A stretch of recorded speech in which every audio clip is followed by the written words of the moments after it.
จุดเด้อฝนมากเลยเด้อหลังจากจุดบ้านนี้แล้วนะครับประกาศไปยังพี่น้องท่านไม่ต้องกลับนะครับตอนเย็นเรามีสาวน้อยเพชรบ้านแพงจุดแล้วครับเพื่อนสำหรับการจุดบ้างไฟตะไล10 ล้านเราอนุญาตให้หมุนวงบ้างไฟได้หมุนแล้วเห็นสมควรก็เข้าสู่บังเกอร์นะครับหมุนแล้วครับเพื่อนจุดแล้ว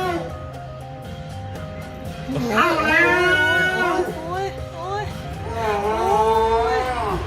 วันกระหงโฉมเฉียนโอ้ยเขาบังเกอร์แม่